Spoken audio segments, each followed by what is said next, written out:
अस्सलाम वालेकुम दोस्तों, उम्मीद करता हूँ आप खैरियत से होंगे। आप देख रहे हैं मेरा यूट्यूब चैनल अहमद अकेडमी। और मैं आपको आज के लेक्चर में कॉस्ट अकाउंटिंग की जो जर्नल एंट्रीज है उसके बारे में थोड़ा सा कॉन्सेप्ट दूंगा। सब तो पहले हम तो कॉस्ट अकाउंटिंग के साइकिल में मालूम होना चाहिए। अगर हम जर्नल एंट्रीज करना चाहते हैं तो हमें कॉस्ट अकाउंटिंग का साइकिल को अच्छी तरह कॉन्सेप्ट उसका क्लियर होना चाहिए। इसलिए मैं आपको आज कॉस्ट अकाउंटिंग साइकिल का कॉन्सेप्ट दूंगा। तो आपको इंशाल्लाह ये जब क्लियर हो जाएगा तो जो जर्नल एंट्रीज़ हैं, किसी भी सवाल कोई भी सवाल होगा तो आप उसकी जर्नल एंट्रीज़ कॉस्ट अकाउंटिंग की ईज़िली आप कर लेंगे। तो सबसे पहले हम आपको सामने जो नज़र आ रहा है कॉस्ट अकाउंटिंग साइकिल का एक चार्ट बनाया हुआ मैंने। तो इसको आप अच्छी तरह जब समझ लेंगे तो जो आपके एंट्रीज़ हैं वो खुद ब खुद आसानी से कर लेंगे। तो देखते हैं आज सबसे पहले चार्ट के बारे में पढ़ते हैं। कॉस्ट अकाउंटिंग साइकिल में बेसिकली हम कोई भी हम जो मटेरियल है सबसे पहले वो परचेज़ करते हैं। ये जो आपको सामने मटेरियल नज़र आ रहा है, सबसे पहले हम मटेरियल परचेज़ करते हैं। फिर उसके ऊपर हम कोई लेबर लगाते हैं प्रोडक्ट तैयार करने के लिए। उस लेबर को हम लगाते हैं ताकि वो प्रोडक्ट हम तैयार करने के लिए जो भी लेबर हम लगाते हैं एम्प्लॉय वगैरह। और उसके साथ ही फैक्ट्री ओवरहेड के जो अखराजात होते हैं, इनडायरेक्ट मटेरियल हो गया, इनडायरेक्ट लेबर हो गया, डेप्रिसिएशन के expenses, prepaid insurance, utility, other expenses, कोई भी हो गया जो एक्सपेंसेस होते हैं। बेसिकली ये तीन चीज़ होती हैं कॉस्ट अकाउंटिंग के साइकिल में। एक मटेरियल होता है जो हम परचेज़ करते हैं प्रोडक्ट बनाने के लिए, फिर लेबर हम जो है वो लगाते हैं उस मटेरियल के ऊपर फिर मैन्युफैक्चरिंग के लिए, और फैक्ट्री ओवरहेड के एक्सपेंसेस होते हैं। तो सबसे पहले आपको ये तीन चीज़ें जहन में होनी चाहिए। फिर इस साइकिल को हम थोड़ा डिटेल में जाते हैं। तो मटेरियल्स की चार टाइप्स हैं, लेबर की चार टाइप्स हैं, और फैक्ट्री ओवरहेड का आपको मैंने बता दिया कि जो अदर एक्सपेंसेस वगैरह जो होते हैं। तो मटेरियल चार किस्म के होते हैं। उसमें सबसे पहले जो टाइप्स आती है उसकी सबसे पहले आती है डायरेक्ट मटीरियल। डायरेक्ट मटीरियल वो होता है जिसमें जो डायरेक्ट प्रोडक्ट के ऊपर जो यूज़ होता है, मतलब कि हम प्रोडक्ट तैयार कर रहे हैं कोई भी जो डायरेक्ट उस पर यूज़ हो रहा है। और इनडायरेक्ट मटेरियल वो हो जाता है जो बुनियादी तौर पर वो यूज़ नहीं हो रहा था, जब बना रहे हो तो उस वक्त नहीं यूज़ हो रहा, लेकिन बाद में उस प्रोडक्ट में कुछ फ़ीचर नए चेंज करते हैं, उसमें फ़ीचर इंस्टॉल करते हैं, तो वो इनडायरेक्ट मटेरियल होता है। मतलब कि अगर हम एक प्रोडक्ट तैयार करें, कोई भी प्रोडक्ट ले रहे हैं, हम मिसाल लेते हैं कि हम एक चेयर तैयार करें, कुर्सी, ठीक है ना, तो जो लकड़ी है उसका डायरेक्ट मटेरियल है। जो फिर लकड़ी जो उसका डायरेक्ट मटेरियल है, मतलब डायरेक्ट मटेरियल के बगैर ना आपका प्रोडक्ट तैयार नहीं हो सकता। इनडायरेक्ट मटेरियल के बगैर प्रोडक्ट तो तैयार हो जाता है लेकिन उसमें वो फ़ीचर नहीं होते नए नए जो फीचर आप इंस्टॉल करना चाहते हैं। तो जो डायरेक्ट मटेरियल होते हैं उसके बिना आपका प्रोडक्ट तैयार नहीं होता। तो आप डिफरेंट कर लें कि डायरेक्ट मटेरियल और इनडायरेक्ट मटेरियल में यही है कि जो डायरेक्ट मटेरियल है, जो बेसिक चीज़ें होती हैं मटेरियल मतलब कि प्रोडक्ट की, वो डायरेक्ट मटेरियल में आती हैं। जो इनडायरेक्ट मटेरियल होती है वो जो बाद में उसमें जो फ़ीचर हम लाते हैं प्रोडक्ट में। फ़र्ज़ करें हम एक चेयर बना रहे हैं तो लकड़ी जो है चेयर का एक डायरेक्ट मटेरियल है, और जो चेयर बनाते हुए हमने जो उसमें कील वगैरह हो गया या चेयर को हमने पेंट किया, जो उसका पेंट हो गया, जो कील है, ये इनडायरेक्ट मटेरियल हो जाएंगे और लकड़ी इसका डायरेक्ट मटेरियल हो जाएगी। इसके आगे एक और टाइप है, तीसरी टाइप है इसकी मटेरियल की, ऑफिस सप्लाईज़। ऑफिस सप्लाईज़ जो मतलब कि कोई भी जो ऑफिस में यूज़ होती है, मतलब कि स्टेशनरी वगैरह हो गई, ऑफिस में लाइट्स वगैरह, कोई भी मटेरियल जो ऑफिस में यूज़ होता है वो ऑफिस सप्लाईज़ कहलाता है। और इसकी लास्ट टाइप है शिपिंग सप्लाईज़। शिपिंग सप्लाई मतलब कि कोई भी प्रोडक्ट को प्रोडक्ट की पैकेजिंग में जो मटेरियल यूज़ होता है उसे शिपिंग या सेलिंग सप्लाईज़ कहते हैं, ठीक है ना। हमने मटेरियल की चार टाइप पढ़ी, direct material, indirect material, office supplies और शिपिंग या सेलिंग सप्लाईज़। डायरेक्ट मटेरियल का आपको कॉन्सेप्ट दिया कि जो बेसिक मटेरियल होता है, इनडायरेक्ट जो उसमें फ़ीचर इंस्टॉल करते हैं, मतलब कि अगर हम कुर्सी बना रहे हैं, चेयर वगैरह, तो उसमें हम जो कुर्सी का जो पेंट वगैरह करेंगे या उसमें जो कील वगैरह लगाएंगे वो इनडायरेक्ट में आएगा।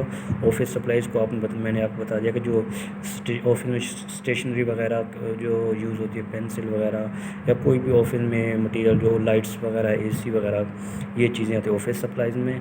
और शिपिंग सप्लाईज़ में जो पैकेजिंग में जो मटेरियल यूज़ होता है प्रोडक्ट को पैकेजिंग में, उसे शिपिंग या सेल्स मटेरियल कहते हैं। तो इसके बाद आते हैं हम लेबर पर। लेबर की भी इस तरह चार इकसाम है टाइप्स हैं, जिसमें एक हो गई एक डायरेक्ट लेबर हो गई, दूसरी हो गई इनडायरेक्ट लेबर, और तीसरी हो गई ऑफिस या एडमिनिस्ट्रेटिव लेबर, और आखिरी जो होगी वो मार्केटिंग लेबर होगी। जो डायरेक्ट लेबर है उसमें जो डायरेक्टली प्रोडक्ट तैयार कर रही होती है, मतलब कि अगर हम कोई भी प्रोडक्ट तैयार कर रहे हैं, जो फिज़िकली उस प्रोडक्ट को बना रहे हैं, उसे हम डायरेक्ट लेबर कहेंगे। इनडायरेक्ट लेबर वो होती है जो फिज़िकली उसमें इन्वॉल्व नहीं हो रही होती, लेकिन वो ऊपर से इंस्ट्रक्शन दे रही होती है उन्हें, मतलब कि गाइडेंस दे रही होती है डायरेक्ट लेबर को। मतलब कि अगर डायरेक्ट लेबर हमारी एक एम्प्लॉय कोई चेयर बना रहा है, तो कोई भी एक जो उसे गाइड कर रहा है, कोई मतलब कि कोई एक बिल्डिंग बना रहे हैं एम्प्लॉय, तो इंजीनियर जो हो जाएगा जो उन्हें गाइड कर रहा है कि ये हमारी ये बिल्डिंग किस तरह बनाना है, उसके मतलब कि हर चीज़ समझाएगा जो डायरेक्ट लेबर को, वो इनडायरेक्ट लेबर में आता है, इंजीनियर वगैरह जो उन्हें गाइड करते हैं डायरेक्ट लेबर को।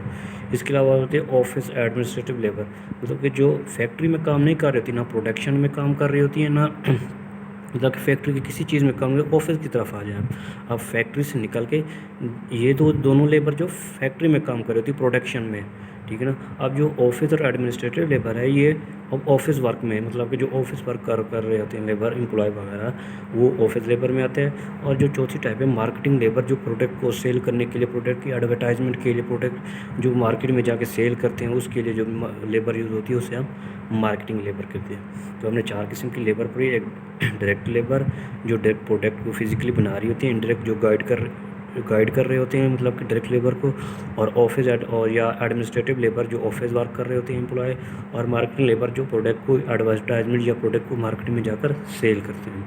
तो 4 किस्म की हमने लेबर पढ़ ली, 4 किस्म के हमने मटेरियल पढ़ लिए, ठीक है ना। तो हमारा कॉस्ट अकाउंटिंग साइकिल बेसिकली तो हमारा कवर हो गया।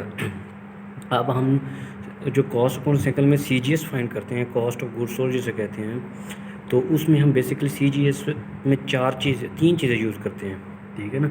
हमने मटेरियल को पढ़ लिया, लेबर को पढ़ लिया, फैक्ट्री ओवरहेड को पढ़ लिया जो, ठीक है ना। तो अब लेकिन हम ये जो मटेरियल की 4 टाइप्स ही CGS में यूज़ नहीं करते, ना ही लेबर। अगर हम प्रोडक्ट की कोई भी प्रोडक्ट की कॉस्ट मालूम करने की, इसे बनाने से लेकर मटेरियल से, फिर उसे प्रोडक्शन में, फिर उसे फिनिश गुड्स में तब्दील करने के बाद सेल करने तक जो खर्चा है अगर किसी प्रोडक्ट का, अगर वो फाइंड करना है, तो उसमें हम जो है मटेरियल कम सारा का सारा मटेरियल नहीं लेंगे। उसमें मटेरियल में से हम डायरेक्ट मटेरियल लेंगे, लेबर में से हम डायरेक्ट लेबर लेंगे, फैक्ट्री ओवरहेड नीचे आ जाएगा, ठीक है ना।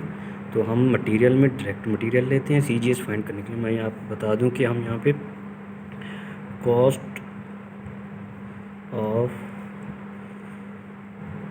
गुड्स सोल्ड फाइंड करने के लिए हम जो यूज़ करते हैं मटेरियल में से हम डायरेक्ट मटेरियल यूज़ करते हैं, लेबर में से डायरेक्ट लेबर लेते हैं, और फैक्ट्री ओवरहेड आ जाता है, ठीक है ना। तो जब direct material, direct labour, factory overhead, ये 3 चीज़ें हम लेते हैं, इन चीज़ों को सम करते हैं तो हमारे पास आ जाते हैं टोटल करंट मैन्युफैक्चरिंग कॉस्ट, ठीक है ना।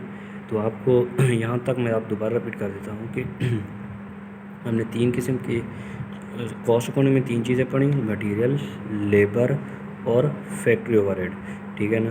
तो जब हमने CGS फाइंड किया, cost of goods sold find किया, तो हमने मटेरियल में से सिर्फ डायरेक्ट मटेरियल लिया, लेबर में से डायरेक्ट लेबर लिया, और फैक्ट्री ओवरहेड आ गया, ठीक है ना। ये 3 चीज़ें CGS फाइंड करने के लिए यूज़ होते हैं। तो ये तो मैंने आपको सिर्फ बेसिकली कॉन्सेप्ट दिया कि कॉस्ट अकाउंटिंग साइकिल होता क्या है, मतलब कि हम मटेरियल परचेज करते हैं, लेबर लगाते हैं, और फैक्ट्री ओवरहेड की एक्सपेंसेस आ जाती हैं।